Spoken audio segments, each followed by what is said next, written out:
audio and video for now. My name is Susie Flug Silva, and I'm the director of the Eli J. and Phyllis N. Segal Citizen Leadership Program at the Heller School for Social Policy and Management at Brandeis University, where we're housed in the Center for Youth and Communities. We're thrilled to co-sponsor today's release of MassINC's report and this discussion on going for growth, promoting digital equity in Massachusetts gateway cities.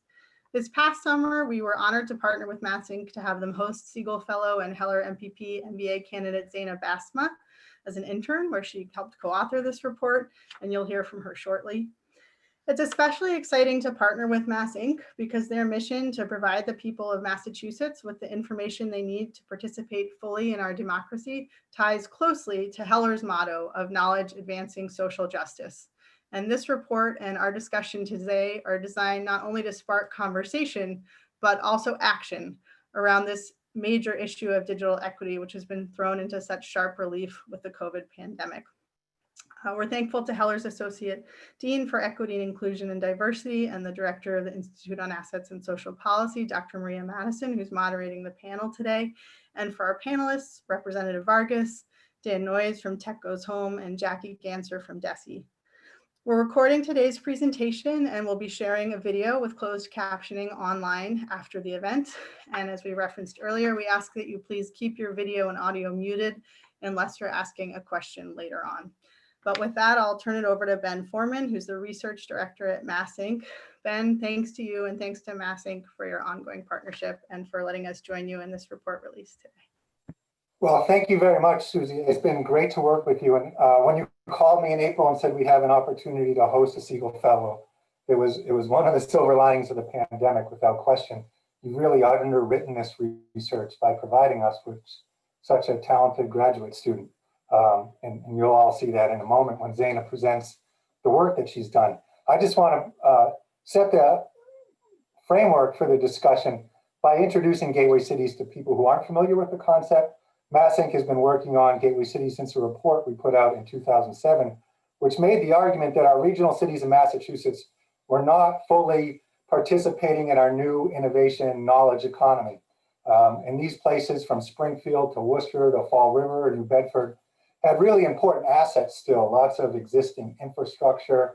They had key regional institutions, our state colleges, our regional hospitals, important assets. But most importantly, in terms of their economic significance to our state going forward, is they're really population centers with lots and lots of people. So as we've thought about the digital divide in the past from the gateway city context, it's largely been about the downtowns, and is there fiber in the downtowns, and can we take these older downtown buildings and make them office buildings, overlooking the people that are the future of the economies for these cities and their regions. And I think the pandemic opened our eyes to that when we started to see the people and their lack of abilities to access the technologies that they were going to need to be really successful contributors in the Massachusetts economy. So I just want to kind of put that lens and that frame to the work and hand it off now to Zayna to present the study, the findings, and a little bit of the policy recommendations that we'd like to work on with all of you moving forward. Thank you, Ben. I just want to make sure I have my screen shared here. Are we good with the screen? Awesome. Good afternoon, everyone. My name is Zayna Basma, and today I'll be presenting an overview of MassINC's report, Promoting Digital Equity in Massachusetts Gateway Cities. So Massachusetts is known across the country for its advancements in education, in healthcare, and the tech sector, but we haven't necessarily been a leader in closing the digital divide. Now, this map here on the screen is reflective of our historical perceptions of the digital divide. It tells a rural story. Now, the orange here represents communities with the lowest rates of internet access. And as you can see on the western side of the state, these are predominantly rural communities. And while they do make up more of the map, as we shift to the eastern side, we see those small orange spots, and those are mainly our gateway cities, which are dense populations with hundreds of thousands of individuals that make up these communities. Now, I want to bring your attention to that small orange dot in the top right corner. That's Lawrence. And while it looks small on the map, Lawrence has roughly 25,000 individuals that are disconnected from the internet. Now, while our perceptions have led to investments in our rural communities, this issue is much more expansive, and our deepest divides impact our urban areas, and we see this unfold in our gateway cities, which are actually spread out across the whole state. Now, this is a classic example of where inequity is right before our eyes, yet as our technologies have advanced and matured over time, our divides have only widened and overwhelmingly impact our communities of color and low-income communities across the state. While gateway cities make up 24% of our state, they make up 40% of the households without access to internet. When we zoom in even further, the Census Bureau tells us that 1 in 4 gateway city households do not have an internet service plan. When you look to Fall River, that number heightens to 1 out of 3 households without access. Now, at the start of the pandemic, MassINC had produced an analysis, and it suggested that 23,000 households with children did not have access to the internet. For me, this drew me to want to work with MassINC and research the digital divide, given we have students that don't have an equitable access to the education they deserve because of a lack of internet. Now let's take a look even further into our gateway city communities. What you see here on the screen is that each little blue dot represents a gateway city census tract. So it's basically like each dot is a neighborhood. And as this figure depicts, lack of internet access is highly correlated with neighborhood poverty rates. We found that in Fall River, for example, there are 5 census tracts where 40 to 55% of residents have no internet. And some call this reality digital redlining. Now, this isn't about choice, but this is about an access and ability to pay. And the internet, for example, is not a luxury product, but in our responses, we equate it to that. But this isn't the same as purchasing an HBO or Showtime package, right? This is about a necessity to actively engage in the world around us. Now, according to the Census Bureau data in 2018, while Massachusetts had 18% of households that did not have a desktop or laptop at home, that number was so much larger in our gateway cities, with 28% of households lacking devices. If you look to the leftmost bar here, nearly 40% of households in Lawrence did not have computers in their home. Now, in our research, we found that a large scale of low-income households are smartphone dependent. But we also know that those devices can be very expensive. So some families will purchase secondhand phones, but those at time may have signal disruptions or run slower or have monthly data limits, for example. And it just leads to these larger spells without access to internet. But the research shows, though, that even with the best smartphone option, they still lack the functionality to be able to engage in certain applications that our schools use for academic work, to search or apply for jobs, and even some forms of telehealth are very difficult to access on a phone. So the evidence points to the fact that having access to a computer rather than a smartphone then shifts internet use towards capital enhancing activities. Now, what you see here on the screen, the graph on the left represents households in gateway cities that lack access to internet, and on the right, those that lack access to devices. The dark blue bar comes from the 2018 Census Bureau data. The light blue in the middle comes from the MassINC polling group's K-12 education parent poll from June of 2020. And the light green on the right comes from the MassINC polling group's K-12 education poll that was done in October of 2020. Now, the data from these surveys suggests that our early pandemic response efforts as a state led to some gains. What we saw is that gateway cities have reduced the number of school-age children without internet and devices by 40 and 66% respectively. But as you can see on the right, this still leaves us with about 10% or 17,000 households with children in our K-12 education system who still require additional devices at their homes. Now, these investments during the pandemic has cost us upwards of $100 million as a state. And of course, we need to continue to devote a significant amount of resources to maintain sustainability, but also to continue to reach those who are still disconnected today. So how do we leverage this reality and continue to close the divide?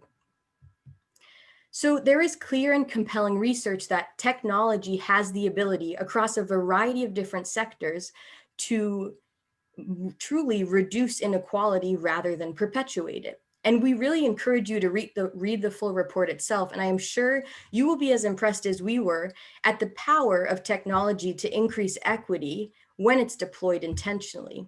Now, I really want to emphasize this point, though, because this was one of the main ideas of our report, the fact that these technologies shouldn't be creating greater inequities, yet they should be persistently working to break down barriers. Now, I know that our panelists are going to speak to their own experiences, but I just wanted to share an example from Lowell, where at the start of the pandemic at the Lowell Community Health Center, in just a short 4 weeks, they went from taking 0 to over 800 telehealth patients daily. Now, first off, they saw their no-show rates reduce dramatically, but especially for their behavioral health patients. And then they also began to reach new clients that they hadn't before, and some of these clients may have faced previous barriers to access. This is just one example of many. Ultimately, if the gains that we've made as a state get through these pandemic response efforts are not sustained, the digital divide will almost certainly widen. So based on our research, we have a few ideas to offer about strategic investments that could be sustainable across the state. Now, the first is that gateway cities need to have a strategy that's cross-sector and long-term, where our public libraries, our school districts, our health centers, et cetera, are all working off the same page. And this can be done through digital equity planning that is unique to each gateway city community. The next is that there's a role for the state to play in centralizing procurement and services related to access to technology. Not all of our school districts need to be buying Chromebooks, right? But there needs to be a collaboration because many of our sectors will benefit from this work. And if we really want to commit to this large scale investment that we're talking about and really need to be able to close the divide, then we need to have economies of scale in this process. And lastly, the state needs a strategy to get modest amounts of grants to support gateway cities in this process of closing the divide. So whether it's grants for jobs or education programming or small businesses, there needs to be targeted financial support for investments at a large scale. Ultimately, we need to be strategic and coordinated across the state in order to promote digital equity for all communities across our Commonwealth. Now, I'm really looking forward to having a more in-depth discussion about what our policy agenda could look like to close the digital divide permanently across our state. So now as I stop sharing my screen, I have the honor today of introducing our moderator, Dr. Maria Madison, who's currently Associate Dean of Equity, Inclusion, and Diversity at the Heller School and Director of Heller's Institute on Assets and Social Policy. We are very lucky to have her here today. So Maria, thank you again, and I will hand it over to you. Thank you so much, Zayna. Your presentation was brilliant and compelling. I also greatly appreciate the policy recommendations. And I'm honored now to introduce our panelists, which include Andy Vargas, the state representative for the 3rd Essex district, as well as Dan Noyes, who is the co-CEO of Tech Goes Home. And that's a Boston-based nonprofit that empowers communities to access and use digital tools, as well as Jacqulyn Gantzer. And Jacqulyn is the Director of Remote Learning, Massachusetts Department of Elementary and Secondary Education. I want to ask our panelists 2 fundamental questions, but before doing so, I'll just tell you all and the community gathered here the format for our discussion, which is during the 30 minutes or first half of this discussion, our panelists will answer those 2 questions, but during that period, please feel free to think about the questions you'd like to ask, because we'll leave about 10 to 15 minutes at the end so that our panelists can engage with you and your questions. And we'll ask you to, at that time, either flag us with raising your hand or coming out of the blacked out Zoom box to ask your questions. So what we heard was compelling evidence of some of the aspects of and impacts of the digital divide. And just to put that into perspective, I always like to talk about how history plays into the discussion.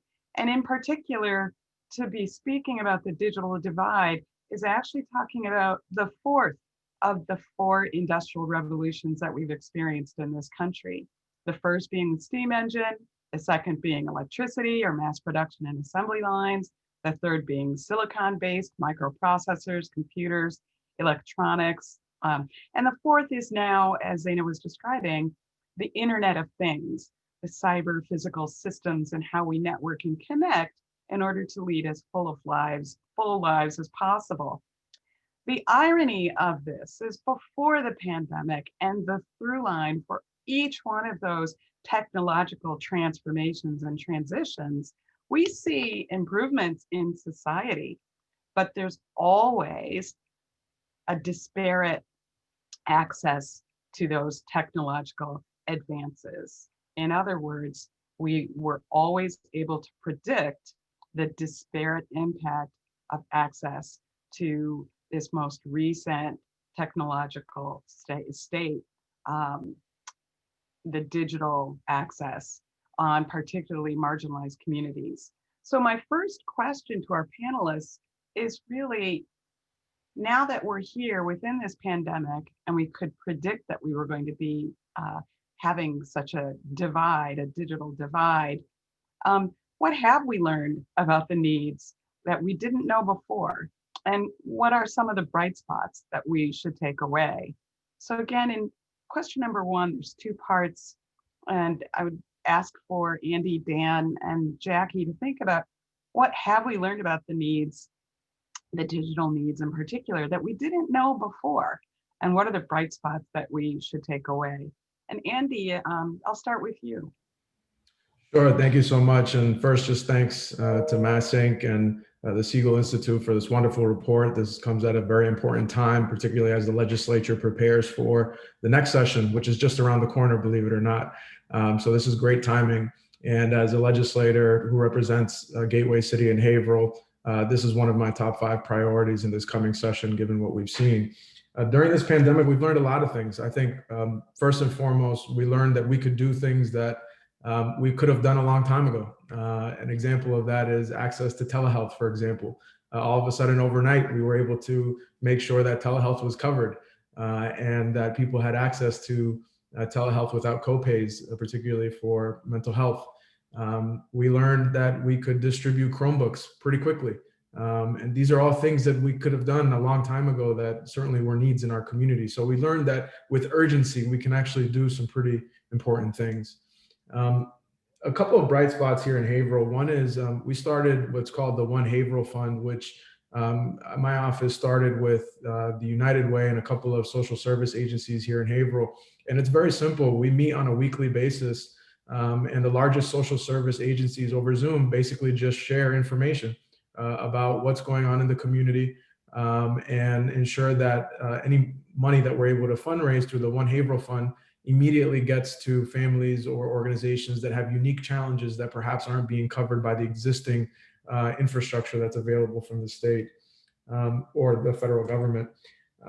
We also, one of the things that I learned during this pandemic is that internet access and hardware access is one thing, but access to reliable and fast internet is another thing. Haverhill has one internet service provider. There's essentially a monopoly here in Haverhill. And we know that around half of our low-income families don't have access to high-speed internet. And that's a big issue. And so while we talk about the internet and accessing the internet, I think it's important for us to talk about speed as well, particularly as some of these internet service providers look at adding additional costs to families during this pandemic if they exceed certain data caps that are on their account. So I'll stop there and make sure that we share the floor with my fellow panelists.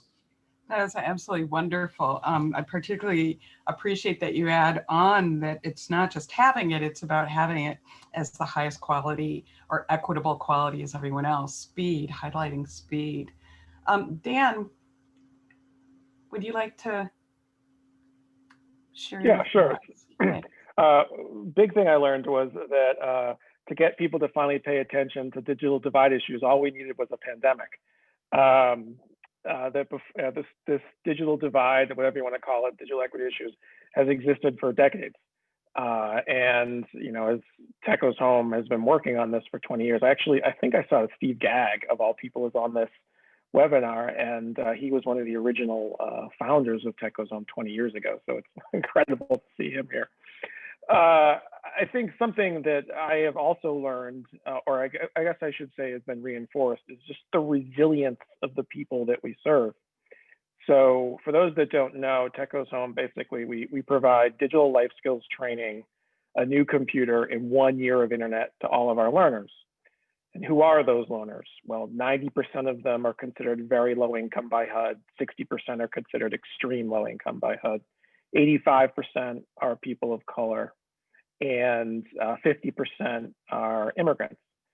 And we were worried that when the pandemic happened, would our learners stick with us? Would they continue to take our courses? Would they disappear?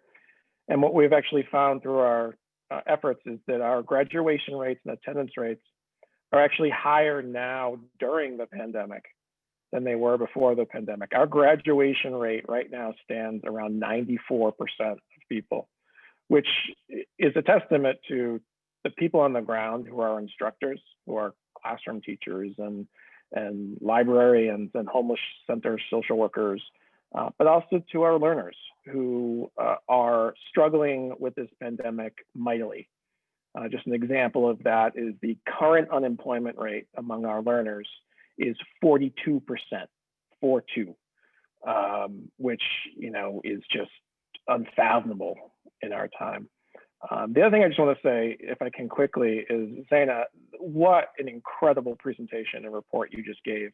And I say this with respect, like there's nothing that surprises me in that, but the fact that you've put together in a way, I think, that is very clear and concise for organizations like mine that, I don't have the brain power of you or Ben, but I run a program that helps the people on the ground. Like, this is invaluable. And those, something that Tech Goes Home is really looking at now, and Ben and I have had conversations about this, is we're really ready to look beyond our footprint. So we're currently in 11 cities of greater Boston, which include Lynn, Chelsea, and Revere. So 3 of those cities, but we really are going to look at Lawrence and Springfield and Worcester and New Bedford and Fall River, because those cities need our resources as well. So I hope that answered your question, Dr. Madison. Just what I've learned is that the people we serve are awesome. Yeah, no, that was absolutely wonderful. Thank you. And I hope Zayna heard, I just let her back in. I hope Zayna heard your accolades, because her presentation was brilliant. I loved how, Dan, you highlighted the resilience, the aspect of resilience, and that you have so many learners, 42% of whom are unemployed, but are still graduating. Can you just say a little bit more about what brings them in at this time? They're unemployed, and they're still coming. Well, I think, yeah, I mean, thank you for asking that question. And I wish I had 10 of them here to talk to you. That I think everyone comes for their own reason. Our data shows that the training aspect of our work is what's most important. We view this issue of the digital divide, the solution being a 3-legged stool. You need a new device, and it can't be a phone. You need a computer. You need internet access, like Representative Vargas was just talking about, but it has to be quality internet access. We're not talking about this like 5 megs down junk. And the third piece, and this is the piece that I think is too often overlooked, is you've got to have training. I mean, if you give someone a book, but you don't teach them how to read, what is the point of giving them a book? Mm-hmm. So what we offer, and this is why I love your presentation, Dan, and the report, is many of the things you listed as priorities: workforce development, education, telemedicine, community relations, civic engagement. Those are all of the things that we focus on in our courses across 11 cities, because that is what we hear from our learners they want. Like, we never create something without getting feedback from the people we serve and saying, what is it that you need? What is on the ground? Because what do I know about what it's like to live in public housing in Dorchester? I know nothing about that. So shame on me if I don't go into that community and say, you tell me what you need and I'm going to go get it. So that is what we do. And the last thing I'll mention too is, for most of the people on this call, this is probably their 15th Zoom of the day. For many of the people we serve, the COVID has put such walls up between social interactions. They Right. don't have the interactions we're having right now. They've been Right. locked away in their apartments or work. For our learners, our Tech Goes Home courses are a social opportunity. So of course they're going to show up because they get new friends. They get to talk with people outside of their immediate family. Yeah. And on top of that, they get to learn, they get the computer, and then obviously they get the internet access. That's wonderful. Thank you so much. That brings us back to that sense of social capital. So Jackie, can you share your thoughts? Yeah, I mean, the benefit of going last here is that I'm pretty sure between Zayna and Dan and Andy, you guys covered everything here. So no, I do appreciate and echo all of their sentiments and agree, Zayna, that this report is really powerful and just so well detailed and paced. And I love all of the connections that it draws out and does highlight a lot of the things that we at the department have learned over the last 8 months. And again, to Dan's point, that a lot of folks have known for a very long time and have been yelling about for a very long time. And to Andy's point, surprising how quickly we can actually move on some of these areas, you know, when the demand and the desire match at the same time. Yeah, I think a few more specific points to the work that we do at the department and to our viewpoint, you know, when we knew that extended school closures were actually extended school closures back in late March, April, that this wasn't going to be a temporary thing, we very quickly started working with our district leaders to try to get an accurate sense of what the gap is on a student to student basis. We have these projections, we have these estimates, we have these polls, but if we were going to support students in opening the door and going to school in this digital environment, we know that schools needed to know exactly which students needed support and which ones were well set up. And so one of the more compelling things that I've seen come out of this is the level of confidence and accuracy that our school leaders and our district leaders have been able to report what those gaps are and truly know now. You know, back in March and April, they were trying to gather this information and assess it, which made it really hard because the folks who don't have computers and internet were much more difficult to reach. But between, you know, our knowledge of the data and our ability to collect the data in an accurate way, as well as what the data is actually telling us, has been an interesting thing to follow. And so I think the report is very similar to what we found in the spring, where, you know, 8 to 10% of students lacked internet and around 20% of students lacked devices. But what we saw in the gateway cities is that this nearly doubled in most places. And so what we did at the department is quickly established a remote learning technology essentials grant, which ended up awarding around $33 million to the 253 districts and charter schools that applied to specifically cover expenses needed to ensure that every student in their district had access to a device, an internet solution, and any necessary assistive technology, such as that might be required through an IEP, in order for them to participate in remote learning for this school year. And, you know, a couple of things that were important in that was district's assessment of who those students were and exactly, you know, what they needed to address those gaps, as well as the steps that schools and districts had already taken to meet the needs. I think this grant was launched in July, and part of the application required them to detail what they had already purchased to address those gaps. And, you know, based on just those 253 out of around 400, they clocked around $40 million that was already spent on devices and internet solutions specifically. You couple that with this grant, with other grant funding that was released, and a lot of local dollars between then and now. And, you know, that's where we are projecting that this has been around $100 million investment this year on devices, internet, and assistive technology. So that, we've also, I appreciated the different recommendations that Zayna pulled out as well. At DESE, we knew that getting funding in the hands of schools and districts was going to be important. We also put an equity clause in the grant distribution to make sure that students that are located in communities that don't have as much local wealth resources, that those districts and schools received a higher percentage of their request, and to make sure that we were funding that with an equity lens. But then also this idea of state procurement and state contracts. We did work with HP to make a mass procurement of Chromebooks in the late summer and to distribute around 22,000 Chromebooks by the end of September. And we've been working with several internet service providers to get them on the state contract system to make sure that there are low cost and district accessible contracts that they can use to provide this to students specifically. So I think we've learned a lot about, again, what the energy, what we can bring from the state level to support districts and schools in this specific area, and are continuing to learn every day. I do want to point out something that we're still working on, to Dan's earlier point, is this idea of access and effective use.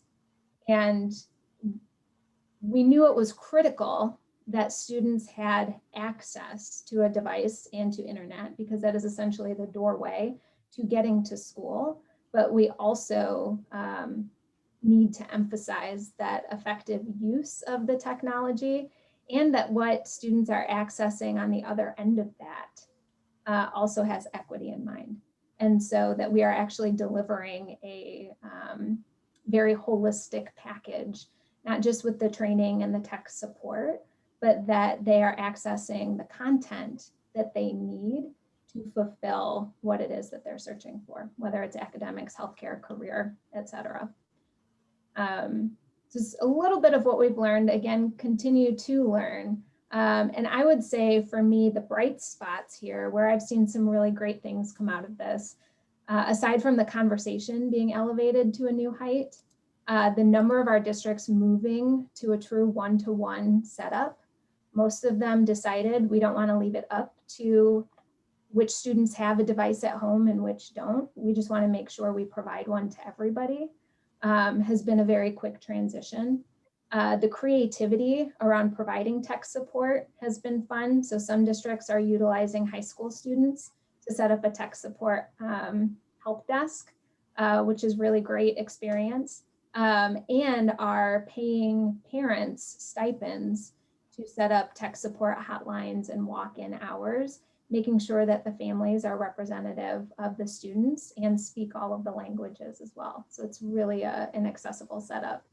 And then the third thing I'll highlight, and then I promise I'll stop, is the skill sets that everybody is learning through this. We're all forced to become Zoom experts overnight, and between our educators and our students and our families, I think the capacity for their learning about technology has just exponentially increased over the last several months.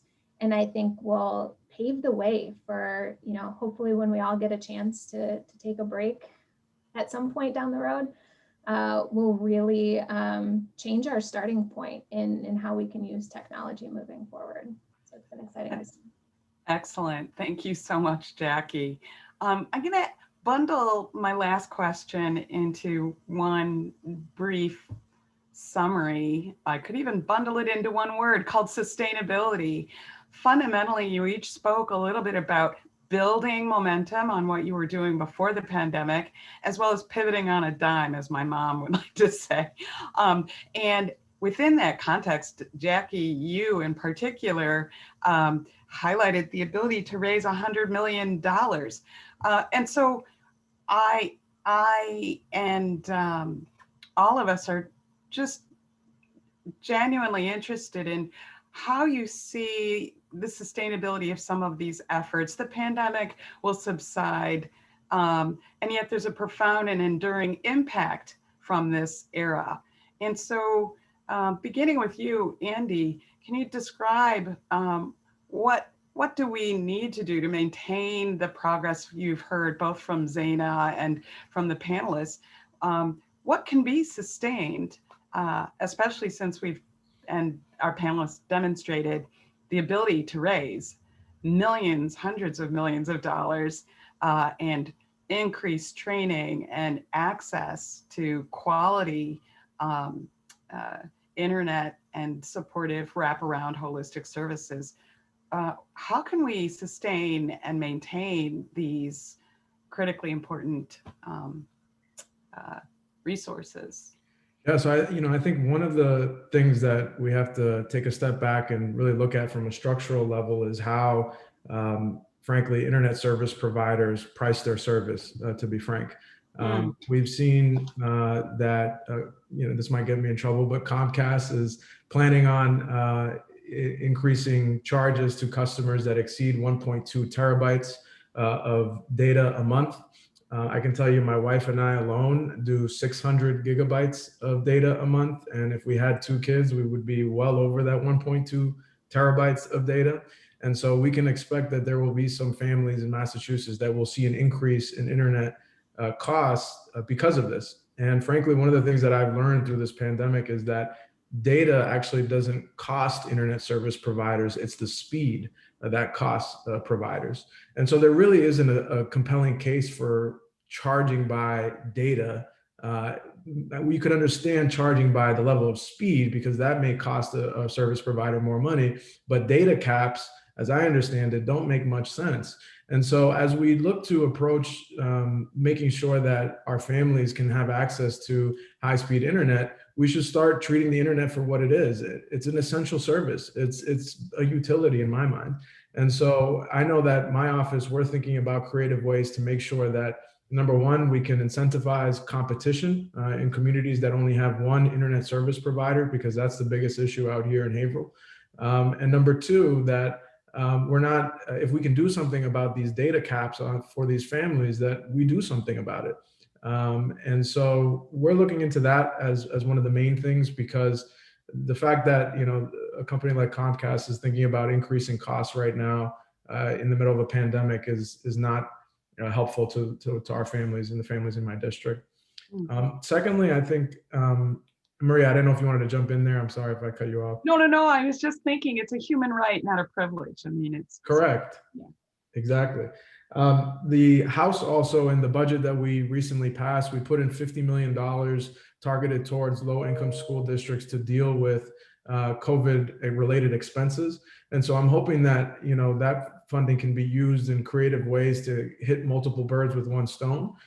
Maybe that's creating, as I think the MassINC report mentioned, a youth jobs program where youth can reach out to communities that need some help with digital technology. And so you're hitting an economic issue, a digital issue, all with one stone. But I'm really looking forward to seeing how that money could be doled out in our communities to address this digital divide in the short term, but also make some investments that pay off in the long term. And then lastly, one of the things that was really interesting that my wife pointed out a few months ago through her research in grad school, and I'm really excited about the work that Desi is doing on digital literacy. And thank you, Jackie, for sharing everything that Desi has done throughout this pandemic.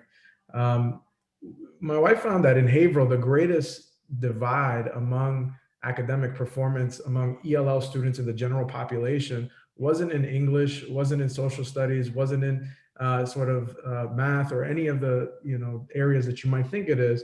The greatest divide in academic performance was in computer literacy between ELL students and the general population. And so we've got a lot of work to do within our schools to make sure that every single student demographic is excelling in digital literacy, because if we were able to recognize that literacy by the 3rd grade was going to have general literacy, right? Reading was going to have a tremendous impact on the life of that student for the rest of their lives. We now know that digital literacy is just as important, if not more, in determining social outcomes. So those are things that I'm looking forward to. There's lots of work to do, but I know that we can do it with a great team of dedicated folks like the folks that are on this call. That's excellent. Thank you so much. I'm going to jump to Jackie just to clarify. At what age is digital literacy required or introduced? Is it third grade, for example? I think you're on mute. I'm sorry. There we go. It's a great question that I would need to go back to our curriculum specialists to know exactly what's in the standards. Okay, thanks. Well, would you like to describe a little bit of what you see as the sustainability prospects for some of the initiatives we've heard about? Yeah, I think from my perspective, one of the most important things we need to do in the very short term is to make the very clear argument and case for what the non-negotiables are moving forward. And I think we need to pull our student voices, we need to pull our family voices, we need to pull our community voices to help us identify exactly what those things are. Is it that every kid, every grade, you walk in, you get a new computer every year? Is it that is it that schools are providing internet access on an ongoing basis? Is it, every family needs to have, every school-aged family needs to have a certain amount of data or speed? Do we reduce that down because hopefully the need for remote learning is going to be reduced next school year? I think we need to very clearly carve out in what ways we refuse to go back to March 10th and what those arguments are and why it's important. I hear some parents, I may have said this last week, that at the end of this, like, I don't want to see another Chromebook for a while and, getting a little burnt out on the technology. But I'm sure all of us here today know that there is a strong argument for why we need to continue to move this forward. That means, again, clearly articulating what those pieces are, what's acceptable, what it's going to cost, because the second part of this is the funding. Any way you slice it, it's going to take additional funding to make this sustainable. And where those funding sources are going to come from. I do believe that there's some shifting in budgets that we can probably do within the district and within the state. But then it's, figuring out where there are gaps and what ways we can get creative with plugging those. So I think that's the charge I'm feeling right now with the work that we're leading with our schools. That's excellent. It underscores the nothing about us without us, beginning with partnering with the community and finding out what their priorities are. And Dan, what are your? Yeah, I think it's a fantastic question. And first, I just want to say to Representative Vargas, I think you hit the nail on the head when it comes to the cost of internet. Something that's interesting. So Comcast in particular, they have this thing called Internet Essentials, which many of you know about, discounted program. Well, they already know that nearly 10% of Internet Essentials customers are over that cap you mentioned, Representative. So the poorest of the poor, 10% are going to lose out of it. Second thing is, per megabyte down, Internet Essentials is the most expensive program they have, which is kind of backward if you think about it. That's just how I feel. Like if you spend $100 with Comcast, you get a terabyte. So it's 10 cents per megabyte. Well, now I'm terrible at math, but it's less. In terms of sustainability, I think there's a couple of things. One, I would say that something that the pandemic has done, but also I think we owe a debt of gratitude to the Black Lives Matter movement in really showcasing issues of racial equity and social justice. That the digital divide is a social justice issue, especially with some of the data I presented earlier. And it's essentially with what Zayna presented earlier, that the digital divide predominantly impacts communities of color. So what that has done from Teclos Home's perspective is it has opened up different doors of funding than we would ever have gone after.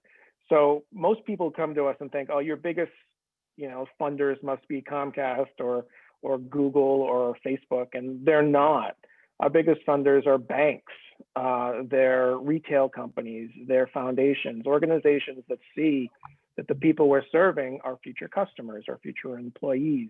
Yeah. I think the more we make that our message, that this isn't about a computer, this is about a life skill, I think we can do that. The second thing I'll mention is, I can't remember who it was earlier, but talking about economies of scale.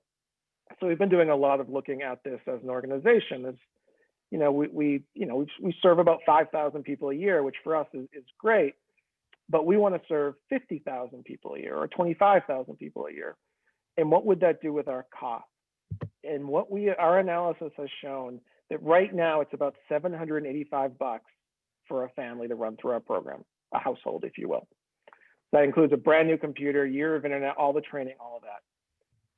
If we were to serve 25,000 people a year, that cost drops to about $350 a household because of those economies of scale, more than half.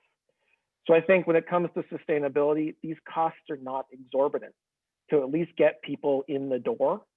The last thing I just want to mention too is, and I think Jackie, I think we need to change your title to like director of herding or chief wrangler or something, because every time you mention 200 something school districts, everyone should know every one of those is different and has different priorities. How you pulled off what you did, I will never know. But like Jackie's is focused on families with kids in school.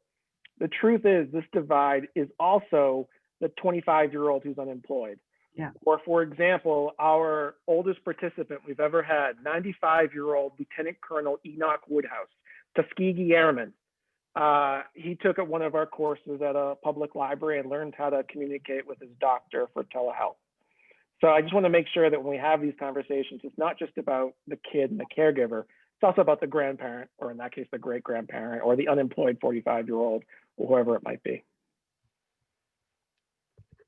That's absolutely wonderful. Thank you so much. It's about the entire community and the grandparents and the entire family. I want to open it up for questions from the audience. And again, if you have a question, please either take yourself off a blinded video, reveal yourself, and or unmute and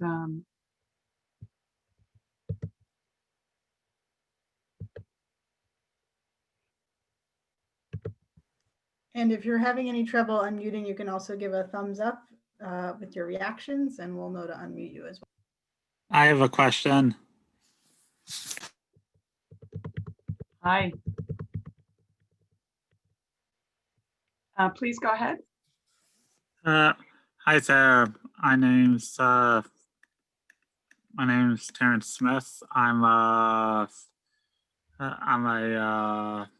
AmeriCorps Vista with the United Way of Pioneer Valley, and I was also a Commonwealth Corps member from 2016 to 2017. Susanna knows plenty about that. So my question is, okay, more of an observation, actually, from the research that I've done on this topic, is that I think a great solution to the issue of communities not having equitable internet access would be for cities to have some kind of public internet infrastructure, like, for instance, public Wi-Fi hotspots and urban areas. My question is, what is some of the red tape involved with making that happen? Like, for instance, big internet companies basically carve out their own monopolies in areas. And what would you say are some possible paths for getting around those obstacles? That's a brilliant question. Andy, do you want to start? Sure, I'll give it a stab, but we'll see if my other panelists are more experienced than I am on this. But I know that a few cities are looking into how they can proactively either set up their own municipal networks or waive permitting fees or provide right-of-way access to a competitor that wants to come in and compete with the only provider that's in the city. That's certainly one avenue. I think another avenue that I'm less learned on is figuring out what role 5G has to play in all this, and whether or not small cell technology can actually get us there cheaper and faster. And so I think there's a lot more study that needs to be done on this to figure out what's the best way forward. And there are smarter people than I that can tell you that. That's excellent. Thank you. Jackie or Dan, do you want to weigh in? And then Nate Robertson has a question. The only thing I would add is that as far as I know, there's yet to be a case in the United States where this has worked at a big scale. And I think part of it is political will. I think part of it is the monopolies that the groups have. Some of it is logistical, like in Boston, for example, the telephone poles are owned by different companies. If you want to put radios up, you have to work with many different companies to figure it out. I think the answers are going to come out of places like South Korea and Europe, where you are seeing massive spreading of fiber in particular into communities. I think Chattanooga, Tennessee is a place we could look that is one of the worst connected cities in the country, but they're putting a ton of effort into building out fiber. And I mean, the Google Fiber, which some of you might be aware of, was in a number of cities and they've scaled back and ramped up. And I think what it's going to take is just the one place, like a Boston or a San Francisco or a Worcester or something like that. It's 100,000 plus people, and just dive in and do it, and learn from it, accept the cost. And I hope more will do it. I just, as far as I've seen, it's yet to happen. Thank you. Excellent. Jackie, did you want to weigh in or? Just that I think, to Dan's point, probably there are a few more rural communities that have done this and gone the municipal route. And I think are relatively happy with that decision, but they are traditionally much smaller and don't have quite the same logistical issues that you would have near gateway cities. I also know from speaking to them that it's incredibly expensive to get started, which is why so many of the larger companies do have monopolies, that they have that kind of capital to put into it. And I know we've had a lot of conversations, to Andy's point, of, where's the investment? Like what is the right way to invest? And is there going to be a time when by the time we complete doing this, is it going to be outshone by a new technology? And if I could just add to that, I so agree with what Jackie said. And it's not a logistical, they can make it work. There is an organization that specifically brings internet access to American Indian tribes throughout the West. And there's a group of people that live inside the Grand Canyon, in the base valley of the Grand Canyon, where they're standing on ground that was there, millions of years ago. And they were able to get them fast internet in the base of the Grand Canyon. So anyone who says they can't do it, I always point to that. Like, if you can get super fast internet 5,000 feet below sea level, you can certainly figure out how to do it in Lawrence or Revere. I love it. Maybe combining all these ideas, including Dan, when you were describing that there are new funding sources because Black Lives Matter has really shown the light on how this is a social justice issue. Maybe we can get the banks to help study the bottom of the Grand Canyon and scale that up to all the other communities. We have a question coming in from Nate Robertson, and then two other hands raised, and then I think we'll have to close. So Nate, would you? Can you guys hear me okay? Yes. Great. This is an awesome panel. I learned a ton. I feel like I've been doing a crash course in the digital divide and broadband issues over the course of the past year. And parts of my question were addressed. It seems like municipal networks and public infrastructure, or the Chattanooga model, certainly seems like a great long-term vision. Alibi, very expensive. In the short term, is there kind of emergent strategies or examples that we can look at for kind of tactical ways to quickly increase access and affordability to internet folks, and some of that I know was talked about with like with 5G networks, but I just kind of wanted to open up the door for folks to point to something if there were good examples to look at for those sort of short-term solutions. I'll open it up to our panelists. Jackie's the first. To unmute. So this is something that we've been looking into right now, again, particularly because we see devices and internet as like the doorway to going to school right now in many of our districts. And so what I failed to mention before is that through the grant funding and the other sources that districts have taken advantage of, our more recent survey of districts are showing that closer to 2% of students don't have access to internet right now, which is down significantly from our around 10%. And most of those have come through broadband packages with Comcast or Charter Spectrum in a couple of the municipals, but the vast majority of our districts have actually used hotspots to address student internet access. Benefit being that it's easier to get rid of and to supply for students. Students and families will take advantage of those. It's you can transition with it if you're moving around, if you're traveling, if you're staying somewhere else for the duration of this. So it's easier to transport. We do know that it's not as high quality of an internet connection in most cases, and that they don't work everywhere. So in terms of like temporary solutions, that has been one of the primary ways that our districts have been addressing this like short-term need for internet this school year.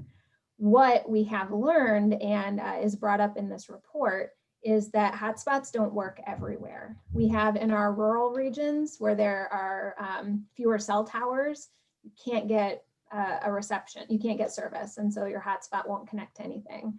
In our urban centers, we're seeing that a lot of housing that students live in make it less ideal for hotspots because of the thick concrete walls on the exterior. If they're in an interior apartment, if they're in congregate housing, sometimes there are policies that make it harder to get this. And so we're down to this like much smaller number of students who still don't have that basic access. So we're actually working with one district to conduct a pilot of sorts right now, where they're using some available like add-on technology to modems or hotspots to see if we can amplify the reception for a short-term purpose. I don't see this as like the great long-term solution because it's going to be more expensive. It's still not going to be as great as the other connections, but we're looking at things like satellites and boosters and things that might be added on so that we can meet that last 2% of need for this school year. Brilliant, thank you. And I just want to say, if I could, Dr. Madison, like I totally agree with what Jackie said. So in our program, we always go with the home installed internet as the best solution, which right now for Comcast or for Charter or some of the other plans, it's typically $100 to $120 for the year. We do hotspots as a second option, which you can get for about $180 a year. So it is more expensive. If you go into a Verizon store, it's twice that. So don't ever do that. Go through a nonprofit partner. For the hotspots, something I'll mention too is they are a really good solution for homeless populations. That many of the school districts, especially in gateway cities, have too large a population of people struggling with homelessness, and they don't have a home to install internet on. So hotspots are a good option in that case as a Band-Aid. These are all Band-Aids, right? Thank you. Paul, Matthew, you have your hand raised. Do you want to take us out? This will actually be the last question since we're over our time. Sure, and I was going to add a point of information as well as a question. So I'm with the Worcester Regional Research Bureau, and Dan, I appreciate Worcester being specifically referenced earlier. Just to offer some potential thoughts here. My organization issued a report a few months ago looking at the internet accessibility difficulty in Worcester specifically, as well as examining the potential options for the city to take a leadership role with the municipal broadband side. So I know, Dan, you mentioned Chattanooga. There's no chat, so I can't drop a link in, but if you go to our website, it's the Worcester Regional Research Bureau, The report's downloadable, and we have a chart that shows different municipal systems and costs relative to density and other models that work in the US. As you might imagine, that has not been met with widespread support by our cable provider, but we view it as a way to advance the conversation. I really appreciate the different perspectives here today, and the work Ben and MassINC and the whole team did on this report is fantastic. I'd like to ask if, and this might be a question more for the legislative member of the panel, but if there's an ongoing conversation in the House or anywhere else that those of us who are interested in the topic should interplay with. MassINC's doing a great job on that, but I think this illustrates the opportunity to develop sort of a network to talk about a cohesive statewide conversation rather than each of us dealing with this individually within one community or one legislative district. Yeah, I think that's a great question, Paul, and certainly action oriented as we wrap this up. I know that the Gateway Cities Caucus is a good place for us to bring this to. I'm a member of that caucus. I also think that this period that we're in right now, from December to about mid-January, is the period where legislators are determining what their legislative agenda is going to be for the following session. The majority of our bills get filed in January, so now is the time to be meeting with legislators and saying, this is what we're thinking of rallying around and mobilizing around. I can tell you that the pieces of legislation that I prioritize are particularly ones where we feel like we have internal traction, but that there's also a committed partner or coalition on the outside that's willing to do the movement building and organizing work of contacting legislators across the Commonwealth. And so I think you're spot on in terms of trying to develop a coalition to work on these issues in the coming session. And the next month is going to be crucial for that. My office is in the process of researching what exactly we want to file relative to the digital divide and net neutrality and all these issues. Through that process, I've come to learn about the difference between data caps and speeds and all that. So I'm still learning, but I'm more than happy to follow up with you and MassINC and any other partner here that would like to work on legislation next session. Dan or Jackie, do you want to add to that? You don't have to. I can't imagine a better way to end this phenomenal session. We all learned an extensive amount, so there's no way that I can summarize the numerous actionable ways to help close the digital divide. But closing it on this note that we can look at it in a holistic way by investigating what's happening with the constituents, with communities, as Jackie said, listening to people in those who are most impacted, understanding what they feel are the priorities, linking these communities together in order to advocate for legislation in a timely way that's coming up for high quality, speed, and affordable access. I would say thank you to Zayna for your brilliant presentation, to Ben and the team, and our panelists, and Andy, Jackie, and Dan, and our audience for joining us. Thank you, everyone.